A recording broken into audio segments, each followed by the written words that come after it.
In today's video, I'm going to show you exactly how to create and use Butler in Trello to automate your workflow and save a huge amount of time. If you're managing tasks, working with a team, or just organizing personal projects, Butler can automatically handle repetitive actions for you.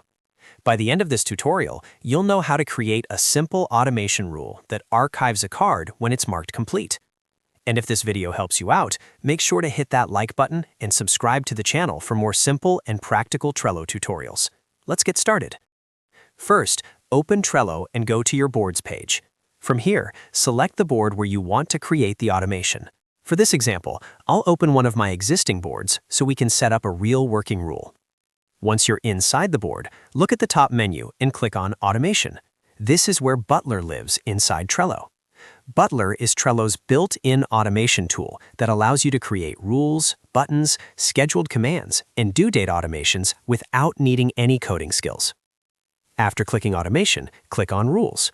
Rules allow you to define a trigger and then assign one or more actions that happen automatically when that trigger occurs. Now click on Create Automation. This is where we'll build our custom rule from scratch. For this example, we're going to create a rule that automatically archives a card when it's marked as complete by you. Start by clicking on Add Trigger. Triggers define when the automation should run. Next, click on Card Changes. Since we want something to happen when a card is updated, this is the correct category. From the list of triggers, choose the option that says When the card is marked as complete by me. This means the automation will only run when you check off the card is complete yourself. Now that we've defined the trigger, we need to add an action. Click the plus icon to add an action. From the available actions, select Archive the card. This tells Trello that once the trigger happens, the card should automatically be archived. If you wanted, you could add more actions here, such as moving the card to another list, adding a comment, or notifying a team member. Butler allows you to stack multiple actions in a single rule, but for this example, we'll keep it simple. After selecting Archive the card, click the plus button again if prompted to confirm the action flow, and then click Save to finalize your automation rule. Your rule is now created, but there's one more important step. Make sure the automation is switched on. You'll see a toggle button that allows you to enable or disable the rule. Turn it on so it becomes active. Once that's done, close the automation panel to return to your board.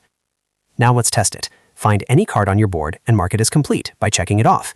As soon as you do that, you'll see the card automatically get archived. And just like that, your automation is working. This is a very simple example, but Butler is extremely powerful. You can create automations for moving cards between lists, assigning members, setting due dates, posting comments, sending notifications, and much more. The key idea is always the same. Choose a trigger, then define one or more actions. Using automation like this keeps your boards clean, reduces manual work, and ensures your workflow stays consistent. Especially if you're managing a remote team or handling lots of repetitive tasks, Butler can make a massive difference in productivity. And that's how you create and use Butler in Trello. If you found this tutorial helpful, make sure to like this video and subscribe to the channel for more Trello automation guides and productivity tips. Thanks for watching, and I'll see you in the next video.